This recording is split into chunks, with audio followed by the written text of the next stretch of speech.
حضرت لوط علیہ السلام حضرت ابراہیم علیہ السلام کے بھتیجے ہیں۔ انہوں نے اپنے چچا ابراہیم علیہ السلام کے ساتھ عراق اور شام کی طرف ہجرت کی۔ اس سفر میں حضرت سارہ بھی ان کے ساتھ تھی۔ کہا جاتا ہے اس وقت روئے زمین پر ان تینوں معزز ہستیوں کے علاوہ کوئی مسلمان نہ تھا۔ جب یہ قافلہ شام پہنچا تو ابراہیم علیہ السلام فلسطین اترے، جبکہ لوط علیہ السلام اردن چلے گئے، اور اللہ تعالیٰ نے آپ علیہ السلام کو قوم سدوم کی طرف مبعوث فرمایا۔ اس قوم کے لوگ انتہائی بد کردار اور نافرمان گزرے ہیں۔ چنانچہ قرآن پاک میں ارشاد باری تعالیٰ ہے، لوط نے اپنی قوم سے کہا، تم تو فحش کام کرتے ہو جو تم سے پہلے دنیا والوں میں کسی نے نہیں کیے۔ تمہارا حال یہ ہے کہ مردوں کے پاس جاتے ہو اور رہزنی کرتے ہو اور اپنی مجلسوں میں برے کام کرتے ہو۔ ابن زید رضی اللہ تعالیٰ عنہ سے مروی ہے کہ ان لوگوں کا وتیرہ تھا کہ جب بھی کوئی مسافر ان کے علاقوں میں سے گزرتا تو اس کو کنکریاں مارتے اور پکڑ کر زبردستی بدفعلی کرتے۔ یہ ایسے کبھی اعمال تھے جن کو روکنے کے لیے اللہ پاک نے ان کی طرف حضرت لوط علیہ السلام کو مبعوث فرمایا۔ آپ علیہ السلام نے ان کو برے اعمال ترک کرنے کا کہا تو وہ کہنے لگے، جیسا کہ قرآن پاک میں ارشاد ہے، اے لوط اگر تو سچا ہے تو ہم پر اللہ کا عذاب لا کر دکھا۔ ان کے اس رد عمل سے تنگ آ کر حضرت لوط علیہ السلام نے اللہ تعالیٰ سے دعا فرمائی، اے اللہ تو ان کی نافرمانی اور سرکشی کے مقابلے میں میری مدد فرما۔ چنانچہ حضرت جبرائیل علیہ السلام کے ساتھ دو اور معزز فرشتے حضرت میکائیل اور اسرافیل علیہ السلام کو بھیجا گیا۔ وہ لوگ خوبصورت لڑکوں کی شکل میں آئے تھے، اور بعض کی روایت کے مطابق وہ ایسے لڑکوں کی شکل میں آئے تھے جن کی ابھی مسیں بھی نہ بھیگی ہوں۔ یہ فرشتے پہلے حضرت ابراہیم علیہ السلام کے مہمان بنے اور خبر دی کہ ہمیں قوم لوط پر عذاب نازل کرنے کے لیے بھیجا گیا ہے۔ آپ علیہ السلام نے فرمایا، دیکھو اس قوم میں خود لوط رہتے ہیں، لہٰذا ان پر عذاب نازل کیسے کرو گے؟ فرشتوں نے جواب دیا، ہمیں بھی معلوم ہے کہ ان میں لوط علیہ السلام موجود ہیں، لیکن ہم انہیں اور ان کے پیروکاروں کو نکال لیں گے سوائے ان کی بیوی کے، بلا شبہ وہ پیچھے رہنے والوں میں سے ہے۔ پھر یہ فرشتے سدوم کی طرف چل دیے۔ حضرت حذیفہ رضی اللہ تعالیٰ عنہ سے مروی ہے کہ فرشتوں کی ملاقات لوط علیہ السلام سے ہوئی تو وہ کھیتوں پر کام کر رہے تھے۔ فرشتوں نے کہا، ہم آج رات کے لیے آپ کے پاس مہمان بننا چاہتے ہیں۔ حضرت لوط علیہ السلام نے ڈرتے ہوئے حامی بھر لی، ان کو ساتھ لے کر گھر کو چل دیے۔ ابھی تک آپ کو اس بارے میں آگاہ نہ کیا گیا تھا کہ یہ خوبصورت لڑکے در حقیقت اللہ کے بھیجے ہوئے فرشتے ہیں۔ آپ علیہ السلام نے ان سے کہا، تم جانتے ہو یہ بستی والے کیا فعل بد کرتے ہیں؟ اللہ کی قسم پوری زمین پر ان سے زیادہ خبیث قوم میرے علم میں نہیں ہے۔ یہی باتیں کرتے ہوئے آپ گھر میں داخل ہوئے۔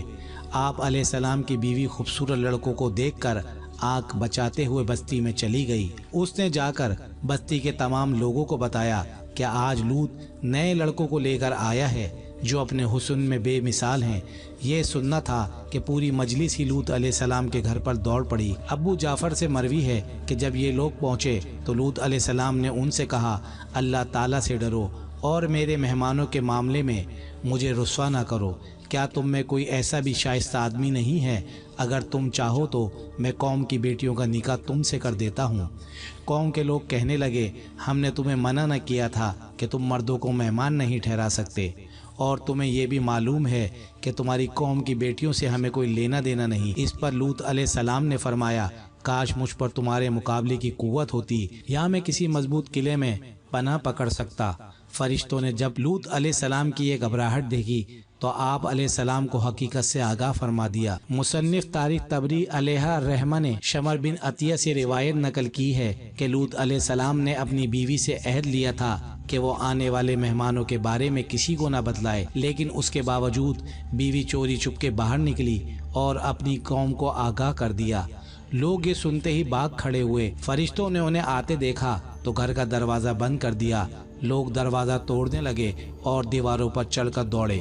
انہوں نے دیواریں پھیلانگی اور فرشتوں کو پکڑنے کے لیے ایک دوسرے کو دھکیلنے لگے۔ حضرت حذیفہ رضی اللہ تعالیٰ عنہ فرماتے ہیں یہ صورتحال دیکھی تو جبرائیل علیہ السلام نے اللہ تعالیٰ سے عرض کی، یا اللہ بستی والوں کو سزا دینے کی اجازت فرما۔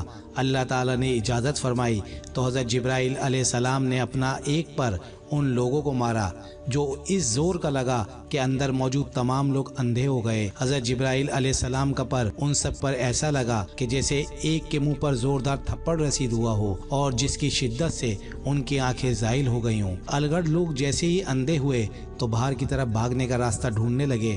بالآخر سب قدموں پر قدم مارتے ہوئے باہر دوڑے اور ساتھ یہ کہتے جاتے، اوہو لوط کے گھر میں بہت بڑے جادوگر آئے ہوئے ہیں۔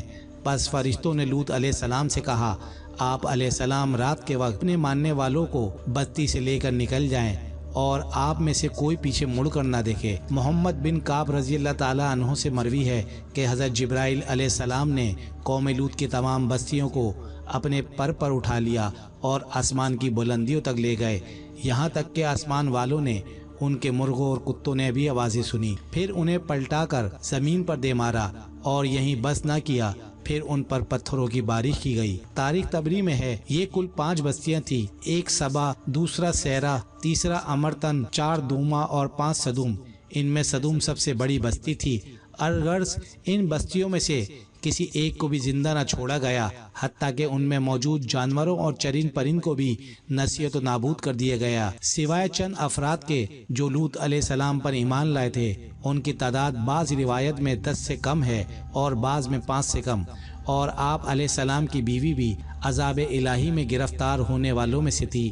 دعا ہے اللہ پاک ہمیں اعمال بد سے بچنے کی توفیق عطا فرمائے اور ہمیں علم و عمل پر کامل عطا فرمائے، آمین۔ دوستو چینل کو سبسکرائب کریں، ویڈیو کو لائک اور شیئر ضرور کریں۔